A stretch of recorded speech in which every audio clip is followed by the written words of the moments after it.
ਅੱਜ ਸਾਡੀ ਗੱਲ ਰਕੇਸ਼ ਜੈਨ ਜੀ ਨਾਲ ਹੋ ਰਹੀ ਹੈ। ਇਹ ਇਸ ਸਮੇਂ पर्यावरण का काम देख रहे हैं पूरे देश के विच। इन्हां कोल पर्यावरण प्रमुख के नाते जिम्मेवारी भी है, कोई गतिविधि देखते हैं। एमरजेंसी दे विच उस समय की सरकार के द्वारा अंदर भी जेल दे विच भी रहे हैं। उस तो अलावा इन्होंने बहुत सारी चीज़ां देखी हैं। अज उन्होंने एक्सपीरियंस असीं शेयर करते हैं। रकेश जी, तुहानूं उस समय किद्दां दा लग्गिया और तुसीं कितनी देर उस समय तुहानूं अंदर रहना पिया और क्यों रहना पिया? इमरजेंसी 25 और 26 जून 1975 की स्टैटिस्टिक्स के फाइनल ईयर में था। संघ का कार्यकर्ता था। 4 जुलाई को संघ पर प्रतिबंध लगा, तो उस समय निश्चित हो गया कि अब भूमिगत रहकर काम करना है। वैसे मैं उस समय मेरठ कॉलेज मेरठ में हॉस्टल में रहता था। हॉस्टल का कमरा तो था, बस कभी कभी देख आते थे, वहाँ ताला लगा हुआ, बाकी और कोई गतिविधि वहाँ से नहीं चल सकती थी। चूँकि विद्यालय बहुत बड़ा था, 7000 विद्यार्थी उस समय वहाँ पढ़ते थे।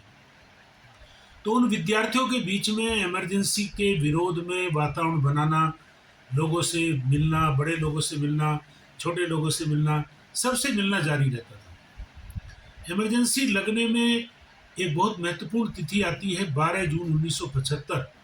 श्रीमती इंदिरा गांधी जो उस समय प्रधानमंत्री थी, उनके जीवन में 3 बड़ी घटनाएं उसी तारीख को हुई। व्यक्तिगत दृष्टि से उनका चुनाव इलाहाबाद उच्च न्यायालय के द्वारा अवैध घोषित हुआ, लोकसभा के लिए वो अयोग्य हो गई। दूसरे, उनके पारिवारिक रिश्तेदार डीपी धर जो उनके मंत्रालय में कोयला मंत्री थे, उनकी मृत्यु एक्सीडेंट में हो गई। और उसी दिन गुजरात के भ्रष्ट मुख्यमंत्री चिमन भाई पटेल को हराकर वहाँ की जनता ने एक नए व्यक्ति को मुख्यमंत्री के रूप में स्थापित किया। तो ये तीनों बड़ी हार के दिन ये 12 जून 1975 को थे। और इसलिए इंदिरा गांधी के मन पर दबाव था कि मुझे क्या करना। उनकी व्यक्तिगत इच्छा थी कि मैं किसी निष्ठावान व्यक्ति को प्रधानमंत्री की गद्दी सौंपकर और उनका चुनाव अवैध घोषित हुआ है उसके खिलाफ लड़ाई लड़ूं। परंतु जो प्रधानमंत्री की कुर्सी के इर्द गिर्द उनके निकट के लोग रहते हैं, जिसको किचन कैबिनेट भी कहते हैं, जिसमें हरिकिशन लाल भगत जो 84 के दंगों में भी बड़े बदनाम हुए, और इसी तरह से जगदीश टाइटलर और प्रमुख नामों में एक थे सिद्धार्थ शंकर राय। ये प्रमुख रूप से लोग थे जो इंदिरा गांधी के ऊपर दबाव डाला कि नहीं, आपने इस्तीफा नहीं देना। सिद्धार्थ शंकर राय बड़े कानूनविद थे। उन्होंने आपातकाल घोषित करने की सलाह दी। आपातकाल देश पर युद्ध हो, आर्थिक संकट हो या आंतरिक संकट हो, तीनों स्थिति में आपातकाल घोषित हो सकता है। 25 जून की रात को फखरुद्दीन अली अहमद जो राष्ट्रपति थे, उनके हस्ताक्षर से आपातकाल लागू हो गया। लोगों को मालूम नहीं था।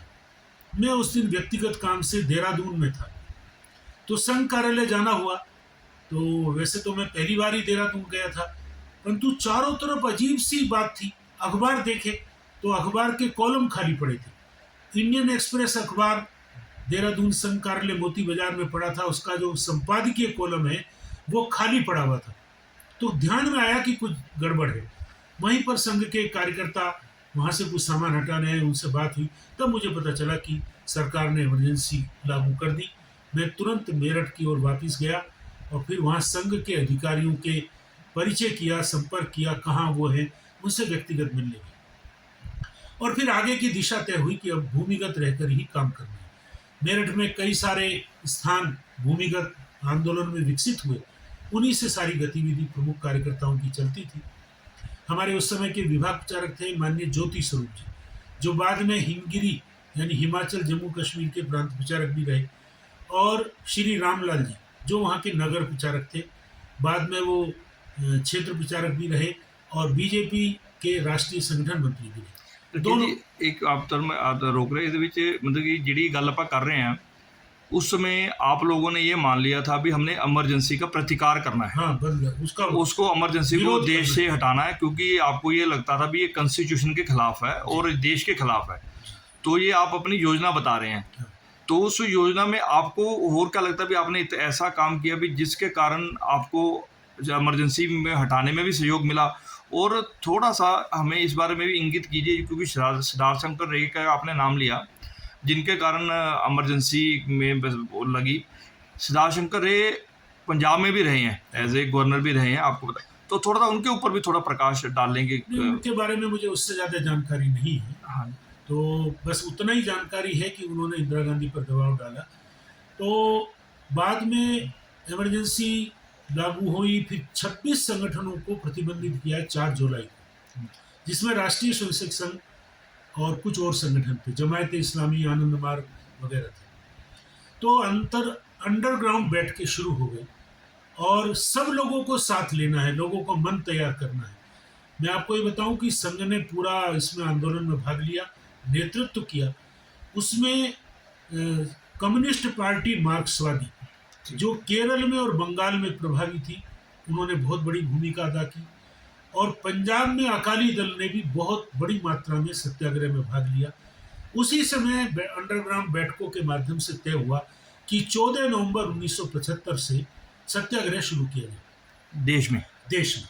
उससे पहले जो लोग वांटेड थे, जो जिनके नाम वारंट थे, उनके लिए तय था कि वो सत्याग्रह करके जेल जाएं, गिरफ्तारी का विरोध ना करें, जेल में रहें। कुछ लोगों की बाद में उनमें जमानत भी हो गई। बाद में 14 नवंबर से और 23 जनवरी तक सत्याग्रह शुरू चला। 23 जनवरी सर 76 ठीक। मैंने भी उसमें अंत में मेरठ में सब लोगों को समेट कर और 20 जनवरी को सत्याग्रह मेरठ से किया और मुझे 52 दिन जेल में रहने का सौभाग्य प्राप्त हुआ। जेल के अंदर हमारी क्लास भी चलती थी, बहुत सारे अध्यापक भी थे और एक तरह से हम लोग उसको संघ का जेल के सरकारी खर्चे पर प्रशिक्षण वर्ग भी कहते हैं, परंतु बहुत उत्साह के साथ वातावरण था। मेरठ जेल की मैं बता सकता हूं कि एक भी व्यक्ति ने कोई माफी नहीं मांगी।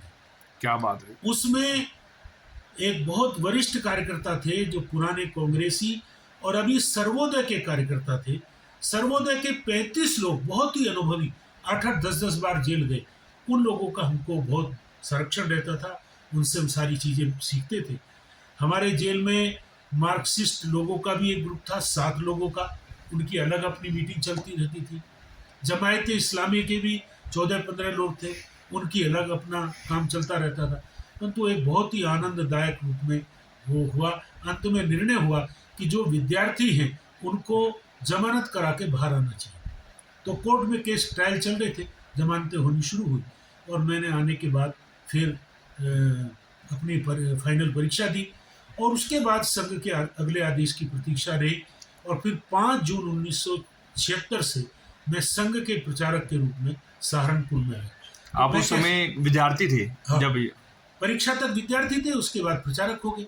तो तीनों प्रकार से मैंने काम किया, भूमिगत रूप में किया, जेल में भी रहना हुआ और प्रचारक रूप में भी आपातकाल में मैंने काम किया। ये हमारे बीच में थे राकेश जैन जी, हमने उनके बात भी सुनी और हमारे पंजाब पल्स के दर्शकों के लिए भी उस समय के क्या हालात थे और उस समय किन किन ऑर्गेनाइजेशन ने काम किया वो राकेश जैन जी ने बताया। और कोई ऐसा समाज का वर्ग नहीं था जिसने उस समय की सरकार जो इंदिरा गांधी चला रही थी, कॉन्स्टिट्यूशन के खिलाफ चला रही थी, उसको पूरा प्रतिकार किया और अंत में विजयी हुए। राकेश जी आपकी 2 मिनट की बात। हाँ जी, हाँ जी। जब इंदिरा गांधी ने धोखे में आकर सब तरफ है, कुत्ता भी नहीं भौंक रहा है ऐसा कहकर मानकर 16 जनवरी 1977 को चुनाव घोषित कर दिया, तो हम लोगों को बताया जाता था कि चुनाव जरूर होंगे। हमको अगस्त 76 में ही बड़े अधिकारियों ने बैठकों में बता दिया था, इसकी तैयारी करो, जन जागरण करो, अपनी बातें पहुंचाओ, अंडरग्राउंड साहित्य पहुंचाओ। तो बारूद, चिंगारी, धमाका ऐसे करके अखबार अपने निकलते थे, उनको हम जगह जगह पहुंचाते थे। तो बाद में जब जनता पार्टी निर्माण होने लगी और श्रीमती इंदिरा गांधी को लगा कि चुनाव तुम हार सकती हो, तो उस समय उन्होंने संघ के अधिकारियों को संदेश भेजा। संघ के उस समय सर कार्यवाह थे माननीय माधवराव जी बुले, जो पंजाब से जुड़े रहे। तो उन्होंने जो मीडिएटर आए थे उनको कहा कि अब बहुत देर हो गई, अब हम पीछे नहीं हट सकते। उन्होंने पूरा प्रस्ताव किया था कि 143 लोगों की मृत्यु हुई है, हम उनका खमियाजा देंगे, आपके कार्यालय नुकसान हुए हैं उनको करेंगे, जिनके बिजनेस गड़बड़ हुए उनको करेंगे, पर आप चुनाव के बीच में से हट जाओ। परंतु संघ लोक संघर्ष समिति के नेतृत्व में इंदिरा गांधी को हटाने के लिए अपना काम करता रहा और उसका परिणाम हुआ कि श्रीमती इंदिरा गांधी, अपने बेटे संजय गांधी, पूरे उत्तर भारत में उनको केवल एक सीट मिली, ग्वालियर की माधवराव सिंधिया की। पूरा उत्तर भारत कांग्रेस ने हार दिया। ऐसी चुनाव का परिणाम। ਐਸਾ ਪ੍ਰਤੀਕਾਰ हुआ ਉਸ ਸਮੇਂ। ਰਕੇਸ਼ ਜੀ, ਪੰਜਾਬ ਪੁਲਿਸ ਤੁਹਾਡੀ ਸਿਹਤ ਦੀ ਚੰਗੀ ਸਿਹਤ ਦੀ ਕਾਮਨਾ ਕਰਦਾ ਹੈ। ਤੁਸੀਂ ਇੱਥੇ ਪੰਜਾਬ ਦੇ ਵਿੱਚ ਆਏ ਹੋ, ਇਲਾਜ ਚੱਲ ਰਿਹਾ ਤੁਹਾਡਾ, ਤੇ ਜਲਦੀ ਸ਼ੀਘਰ ਚੰਗੇ ਹੋਗੇ ਤੇ ਫਿਰ ਸਮਾਜ ਦੇ ਵਿੱਚ ਆਓਗੇ। ਬਹੁਤ ਬਹੁਤ ਸ਼ੁਭਕਾਮਨਾ। Thank you. धन्यवाद।